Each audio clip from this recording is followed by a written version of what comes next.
my plight coming here was I lived here in 1978, 79, and 80. My father put harpoon missiles on nuclear submarines at Faz Lane. I went to school at Lowman School in Helensborough. And I was actually moved up a grade because I was tall. So it does look to the fan base that it's quite black and white, but it's anything but. You know, I do see a difference in the 8 years that the fees have gone up. You know, looking back, John McGinn going allegedly for $3 million. You know, John McGinn would attract a far bigger fee nowadays. The championship, you know, you don't want to be there. I love winning trophies. When we win that trophy, that's fantastic, but I never want to win it again.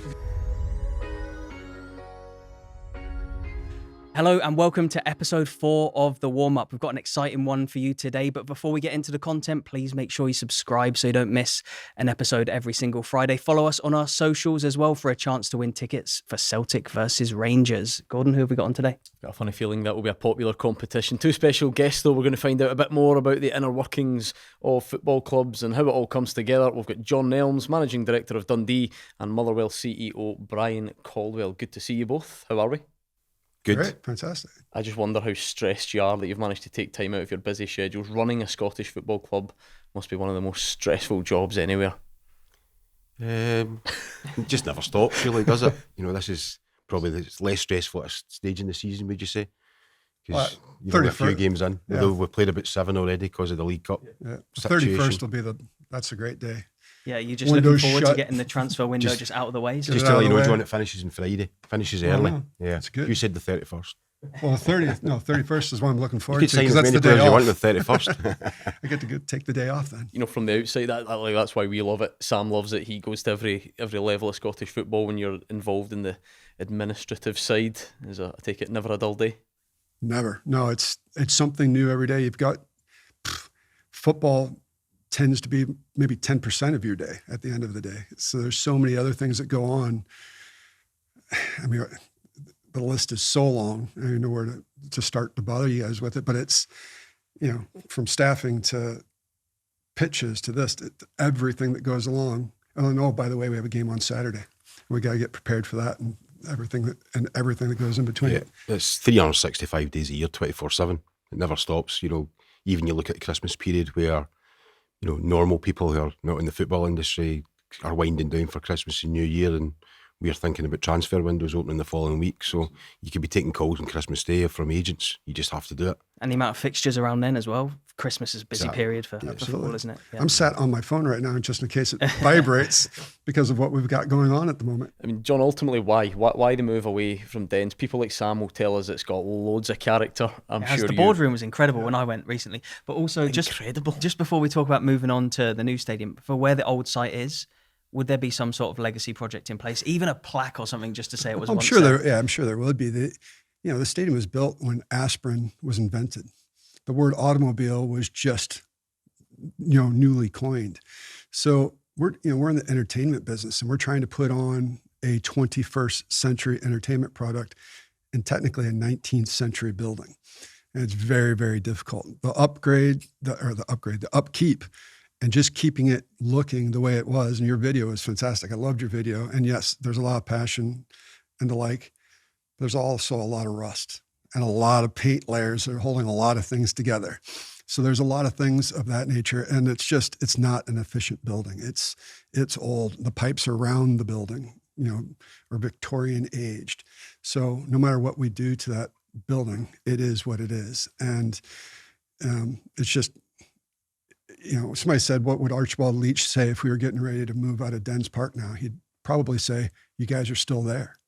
I can't believe it. What are you doing still there? I love that we've had an Archibald Leach reference as well. I think that's the first ever on the show, to be fair. But how do you keep some of the atmosphere in a new stadium? Because that's stand difficult. That I was in for the Hearts game was rocking, wasn't it? Absolutely, yeah. So the thing is, and that's where our quote-unquote most passionate fans are. But that was originally built as standing room. And then, like you said, then it turned into benches. Now it's benches with seats bolted onto them. It's just, it's tape and glue, and that's what's keeping everything together. But in the new stadium, that's something we're really talking about. We're talking about keeping it nice and tight, keeping it fully enclosed, all of these things to keep the atmosphere in and get you almost being part of the actual event. And in your mind, when does the first game happen at the new stadium? If everything goes well, I know it's a big question, but It is the big ideally in question. your mind, when do you want to play that first game? I want to play the first game. What I'd really like to do is have a few concerts in the ground to start, because once the football fans come in, I want everything to be perfect. And from day one, it is perfect. So you almost have other events as trial events prior to that.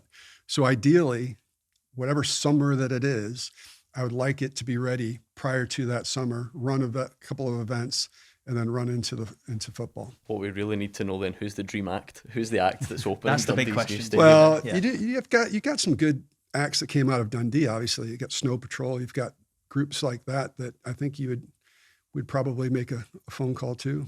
Gordon's best friend is sings a bit. You guys might know him. See if he would still be interested. Rod Stewart at the new Dundee Stadium. I can just see it now. I mean, John, what loosely brings American investment to Scottish football? You've got a few of your countrymen involved. Yeah. Never knew any of them. When Mark took over United, Tim and I flew up, met him up in his hometown just to introduce ourselves and kind of let him know what he's in for. Tim and I have been involved or owned the club for nearly 11 years now. I met Brian just before that, to be quite honest. We spoke when we were at we looked at St. Mirren. But the investment for us was, let's do something that we can bring some business acumen to football.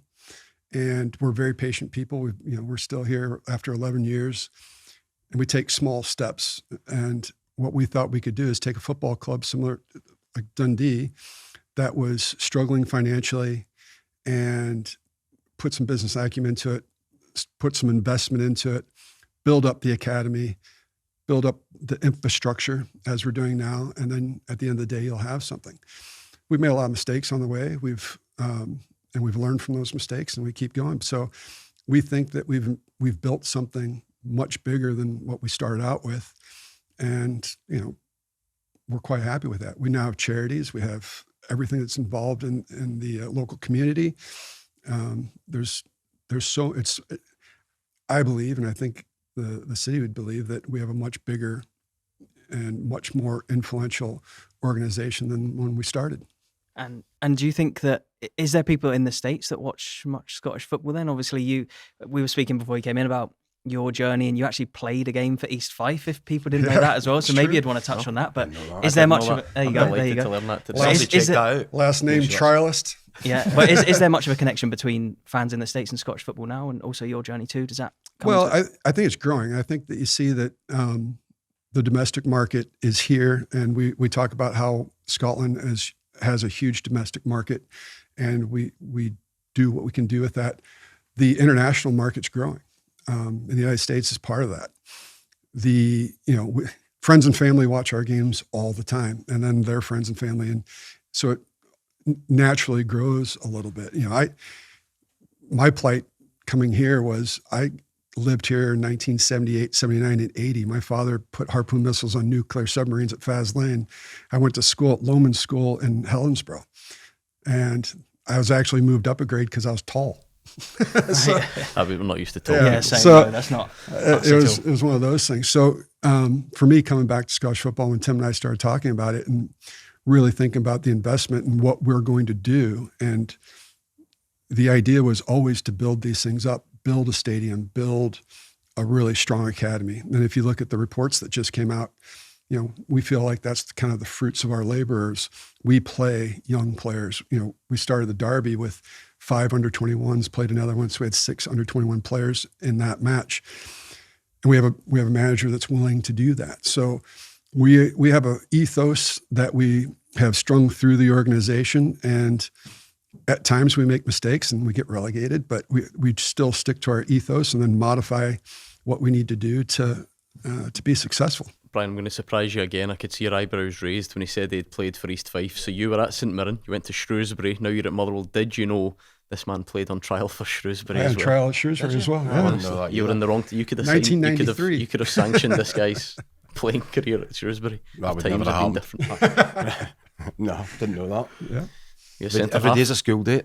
Centre half, was it? Center half. Yeah. There you go. Well, he was tall. He got up a grade in school, didn't he? So he'd have to be a centre half. Exactly, Or a Brian. number 9. For you, or for you at Motherwell, I should say, it's been a very different time because it's the fan-owned club. Then there was talk of American investment, and that's not the route the club's going to go down at this moment in time. What was that like to negotiate your way through as the chief exec? It was quite difficult for me because I'd only come in like latter stages of it, Gordon. So like I'd started in April at Motherwell, so I didn't really know the full background to what was going on. So I did come in a bit late. But what I said from day one was, you know, being a fan-owned club, it was always going to be in the hands of the supporters, whether they decided to take the investment or not. As it turned out, Eric, who was the person who was going to invest, he actually decided to pull out later stages because he felt that he didn't really want to divide the fan base, and no matter whether he was successful or not successful, he didn't think it was right, and that's why he decided to pull out of it. But it has been difficult, if I'm honest, because I feel as if like I've been a bit in limbo. Obviously, the Welsh Society are the major shareholders in the football club. We've got a Welsh Society board who I got on with really, really well. And there's a lot of stuff we can do together. You know, I'm a great believer in engagement. At the end of the day, they're all supporters as well, but they can help me in so many ways, try and improve all aspects of the club. So I haven't been able to do that with them because I totally understand that the priority had to be the investment. So in a lot of ways, I was actually just glad it finished early to get, you know, pull a week back that I probably wasn't expecting, just to try and work together. So I felt it was actually quite difficult for me coming in because I felt, as I say, I was in a bit of limbo for the first 3 months or so. I couldn't really get into it because I really wanted to work closely with the Welsh Society board to try and look at everything and see how we can improve things. From what you've seen, though, you feel, you know, fan ownership model something that can suit Scottish football and can work going forward? Definitely, definitely. I mean, what's happened at Motherwell, I think Motherwell were the first fan-owned club in Scotland, so there's massive benefits to it, because even if you take the decision making for things like investment isn't necessarily left to the board of directors of the football club. It's the fans making these major decisions, and at the end of the day, they are the lifeblood of the football club. They know more about it than anybody else. So it is so important that, I think being fan owned and also being engagement with fans is just as important. If you know what I mean, you have to engage. I always say, if I don't know, I can't fix it. But sometimes having that engagement and actually asking people, just tell us what you think is wrong. You might have 20 different ideas and on different things, and they might come up with ridiculous things that are never going to work. But also from a transparency point of view, fans have this, or certain supporters will have an ideology of what you could potentially be doing, but it's not that we haven't thought about it. Being able to explain yourself openly, to say, right, the reasons we don't do this because it was cost us this to do that and it doesn't really work out. So sometimes that kind of fan engagement is good, but I think fan ownership is, in my 4 months of it, it's been really positive, albeit I feel as if it's kind of been held back, but that's not through anything the fan ownership has done, but it's given them a voice, and it's also, for me, I think the investment probably has helped us. Right, I think it's time to put you two on the spot with some quick fire questions. We call it the Rondo because we pretend that we're up to speed with modern football terminology. So 5 quick fire questions from me to you, Brian, 5 from Sam to John. Shall we? Number 1. What's got the best boardroom feed in Scottish football? Certainly wasn't Hampden last week for the Rangers game. Shots fired. Hibs is actually very good. Right, okay. Yeah.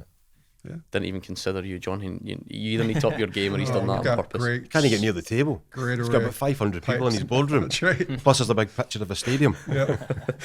Are you the type, would you go in the dressing room or stay away? Stay away. Always. Football's football. Leave it to them. Okay, one thing you'd change about Scottish football?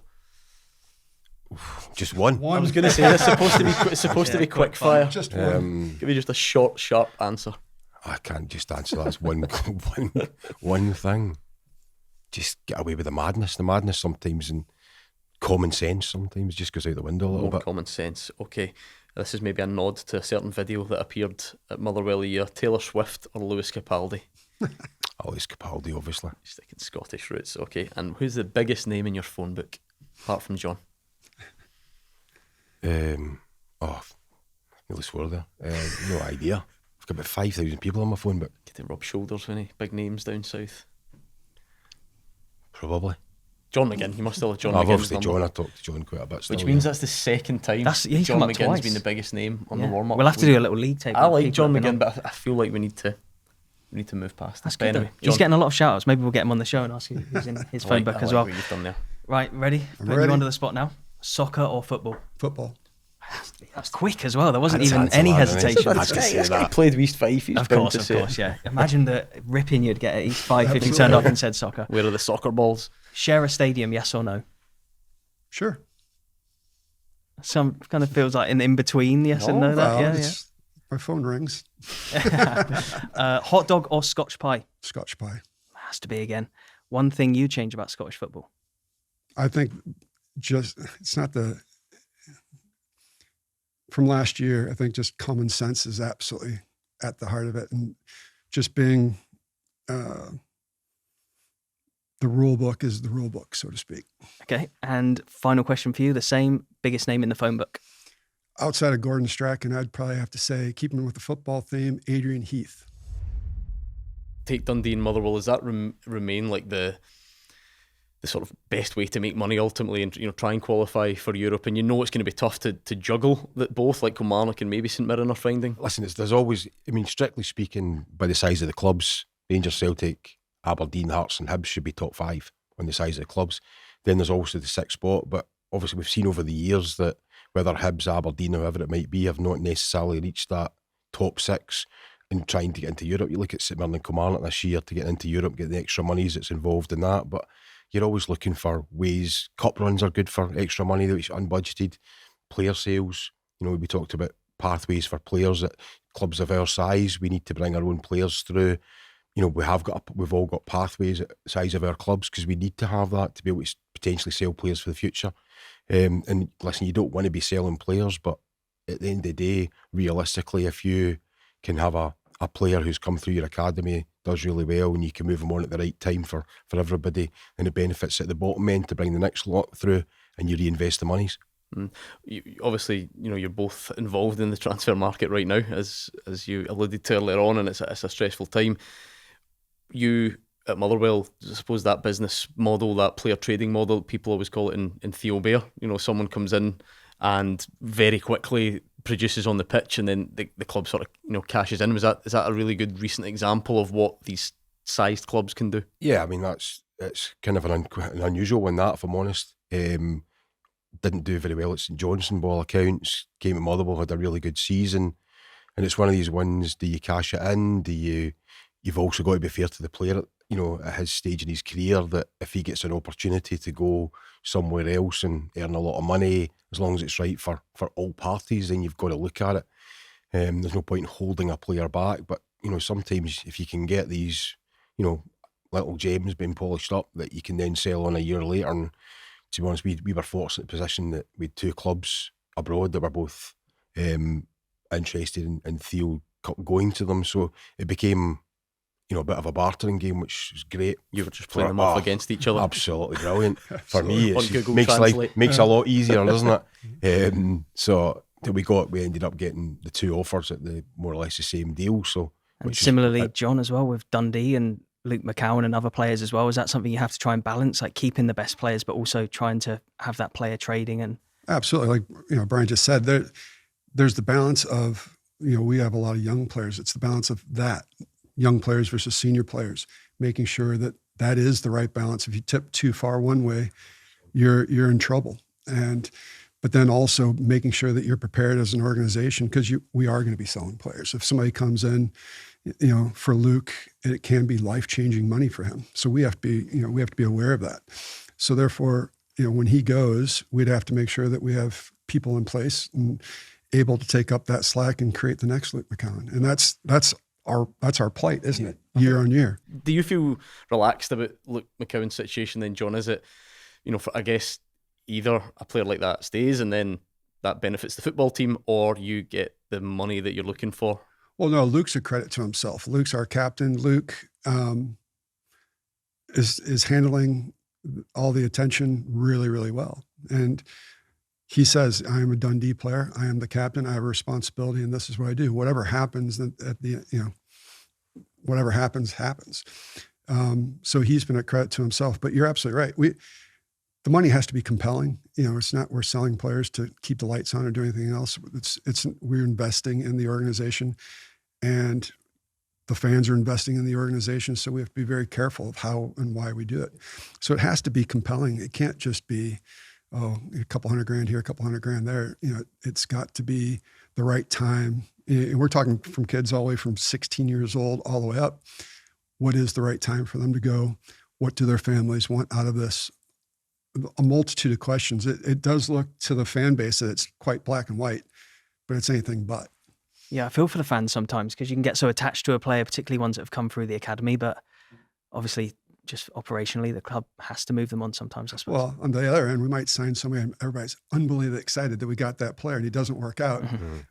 Many times have we seen that. They come back to us and say, what'd you sign him for? I'm like, wait a minute, you guys are unbelievably excited that we got this guy. And then is that one of the toughest parts then, because football is a business, but it is a business like no other because it's got all that emotion attached to it, like not even close. So Lennon Miller again then would be a great example. I'm sure as a club you are already thinking about how and when, because it presumably happens at some point that he moves on, but the fans like him and you want to see him stay in the team. How do you strike that balance? It is very difficult. Even what John was saying there, sometimes you've also got a balance of, well, if this player, say it's a striker, for example, if we sell him for X amount, but actually you might not get top six, you might end up floor down the table. That costs you as much money as a transfer fee. So sometimes you've got to balance that up as well. But in Lennon's situation, like, he's still a very young player, 17 years of age. He's, to be fair, his agent's good guy, he's sensible. Really good relationship with myself and Stuart. Talking about agents, have no, to be fair to him, my personal opinion is that Lennon probably needs to go somewhere at the right time for him, where he goes into a men's environment. He's played X number of games for Motherwell in a men's environment, and I liken him a little bit to a memory of John McGinn at St Mirren. John had to go down south, obviously via Hibs, after having played 150, 200 games in the Scottish Premiership, to go into a men's environment, because what's happening down south because of the GBE as well, because of post-Brexit, a lot of these teams are just pulling off Scottish players. Since we've got you two here, let's check in with football finance expert Kieran Maguire, who joins us. As we can see, he's primed and ready to go. How are you, Kieran? Good to hear from you.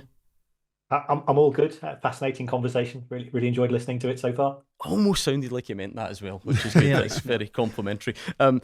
Kieran, a very general question for you then to kick us off. Like, is Scottish football a good place for people to come and invest in, and if so, why? I think it's very attractive for a variety of reasons. First of all, as the guest has said, you've got the passion of the fans, partly due to rivalry. I think many overseas markets investors aren't familiar with that, and they get caught up in the emotional investment as well as the financial investment. Secondly, I think to buy a club in Scotland is relatively cheap. You can buy a club in the Championship for a low fee, far cheaper than it would cost you if you wanted to go south of the border. You've got players in the third tier of English football who are on 10 grand a week. So that impacts upon the prices you end up paying for the clubs themselves. So you can buy a club cheaply, you can invest modestly and get to the Premiership and then aim for the top six and ideally pushing on to try to challenge, because we've got a rough idea who the top two are going to be every season. But as you said, Aberdeen, Hearts, Hibs, one of them will tend to have a bad season every season. So therefore the opportunity to get into Europe and the excitement that brings is very attractive. And Scotland is held in high regard in overseas markets. Is that something, John, for you? I wonder if that has that been part of your thinking? You look at last season and realise Europe's not that far away. Was that part of your thinking to invest in Dundee, that is an avenue you can open up? Well, yeah, a couple of things. One, he's absolutely right. Risk reward with Scottish football is where we need to be. We looked at about 8 clubs: England, Scotland, Holland, Belgium, and Dundee kept coming to the top of that table on a risk reward scenario. Getting into Europe, and to be quite honest, we were quite close to getting into Europe last year. And it scared the death out of us because we were not prepared. We just came up. We're got into the top 6, ecstatic about that. but we weren't far away from that 5th position being in Europe. So therefore, we have to prepare. And it's not the fact that we're afraid to invest or do things of that nature. You guys have seen that. But the players have to be available. We have to, if we're going to have depth in our organization and be able to handle this, we have to be able to actually go out and get those players. And, you know, we were still building to a core that we are today. We're not quite finished yet. But I think if we moved on into next year, we would be much more prepared and certainly, you know, a lot less stressed than we were potentially. And it'd been great, but, you know, the summer would have been more stressful than it already was. And Kieran, we talk about player trading model, and Celtic are often held up as the best example of that in Scotland, and I'm sure Brian and John would like to deal with some of the numbers floating around, and you know, another week of speculation about Matt O'Reilly or Kyogo. Is that really the benchmark? And I know it's all relative, because I'm not expecting yet, Brian, Motherwell to sell players for £20 million, but does that remain the sort of benchmark for the way Scottish football should do the player trading model? Yeah, I think clearly Celtic have the advantage in terms of the wages that they can offer players coming to Scotland in the first place. So that does set them apart and Rangers apart as well. But realistically, given the relative lack of money that's coming in from the domestic TV deal, your main revenue sources are going to be match day, they're going to be the European TV deal monies, and they're going to be the player sales. And Celtic have been very good over the course of the last 8 or 9 years on effectively having one marquee sale per year. Now, as a Brighton fan, I shouldn't be saying anything about who Celtic might be selling this summer, because clearly Brighton are linked with Celtic at present. But they do seem to have their heads on their shoulders very well screwed on. And I think they've been very cautious in terms of the money that they've spent, but the continual exposure to Europe and the monies that brings. For you two, you know, at Dundee and Motherwell, can you look at that and say that's what we want to do, just on a scaled back version, or is it completely different? Are the challenges completely different? Well, as things move up, you know, they're selling players for 20, 25 million, things of that nature. For guys like us, you know, we're in the $1.5 million to $3 million range. Well, that should actually go up as well. So you think it can benefit Scottish football? Absolutely. I think it can benefit Scottish football, but we're always the last to get dragged along, so to speak. So we have to kind of try to force that as much as we can, which is not easy. But I think it's also for Scottish football standing strong in relation to fees. You know, my 8 years away, you know, I do see a difference in the 8 years that the fees have gone up. You know, even looking back, John McGinn going allegedly for $3 million. You know, John McGinn would attract a far bigger fee nowadays. You know, looking back over those, and I think, you know, the money we got for Theo Blair probably potentially shows that the market is driving in the right direction for Scottish clubs, which is a massive help to us to operate and reinvest. Kieran, you mentioned something about, you know, when we asked you why Scottish football, you know, good for investing, and I think maybe we were thinking about the so-called smaller clubs. Does the same logic apply to Celtic and Rangers? As always, in any form of business, if the price is right, then a deal can be done. Celtic, I'm surprised that there has been so little interest in a senior investor coming in, perhaps wanting to take a different approach to running the club. Celtic has been run very conservatively, and that's fine. Yeah, that's delivered titles, that's delivered European football, and so on. If Celtic want to become more competitive in Europe, then perhaps they would need a different investment model. But it's certainly attractive, and I can assure you that there are interested parties, because, you know, rightly or wrongly, I get people phoning me up and emailing me all the time about clubs south of the border, and at least 2 clubs north of the border as well. Brilliant, Kieran. Thank you very much. Thanks for your insight. I feel like I'm learning a lot today. Things I didn't know before. Kieran, thank you. All the best. Thank you. There we go. Kieran Maguire, football finance expert. That's a lot of money talk. A lot of money talk. Yeah. Get back to the bread and butter. Yeah, we talk about what's actually happening on the pitch this weekend. Let's have a look. As you can see, on Saturday, a bit of a split again with the fixtures. Dundee United and St Johnstone, John City rivals there. And John, you're off to Easter Road. Are you the type that kicks every ball? Are you able to sit calmly and watch what's going on? I like to think that I could sit calmly, but I don't. Blood pressure goes up. It's on my phone. The referees have a lot to do with that from time to time. But yeah, it's it is. It's a passion of ours. We love every second of it. But we do try to act calm. Yeah, and for you as well, Brian, you've got Hearts at home this weekend. Just looking at the fixtures there. That's on the Sunday. Is there any differences in your preparations behind the scenes with the changes of times and games and things? Not so much off the pitch. Obviously, the players will train a different schedule this week with the game being a Sunday, and we just hope that Hearts have a terribly long flight back and are really, really tired. You ideally want them to be away in the second leg like Kilmarnock were the week before, and you're praying for them to go to extra time and penalties and then a delayed flight. But we know how tough that will be. Hearts are a very good side, started well. So don't you feel like, though, when it's not at 3:00 on a Saturday, I don't know what to do with myself at times. And actually, it feels like the days all gets mixed up. Yeah, as well. I wander around like a zombie, not sure what I'm supposed to be doing. The only good thing is you can relax on a Saturday that you don't normally do. Yeah, Your it's weekend true. can't possibly be ruined by your team. That's how I tend to look at things. Which is, But then I watch everything else that's going on, so I'm constantly looking at the scores and everything else. It's the same. It's the same thing. very defeatist attitude. But lots of good games in the Premiership to look forward to, and of course the Championship. I think we say it all the time, Sam. You look at Hamilton, Dunfermline, bottom two there playing against each other. Dunfermline with no points. Airdrie, of course, get a bit of a sore one from John. You Premiership bullies at the weekend. Poor Sorry Airdrie about having to bounce back in the Championship against Queen's Park. Scott Brown as well, doing well. Brian, we're going way back, are we not? Ayr United, it's another former club of yours, but they're going well, aren't they? Yeah, they've started really well, to be honest with you. I think they beat Airdrie by a number of goals. 4 or 5 goals, yeah. 4 or 5 goals as well. So, yeah, they've started well.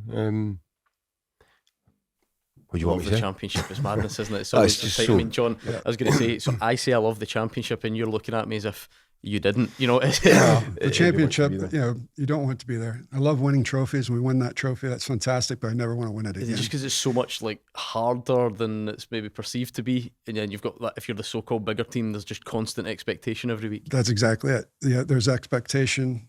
There's a target on your back every single week. Teams lift their levels to play you.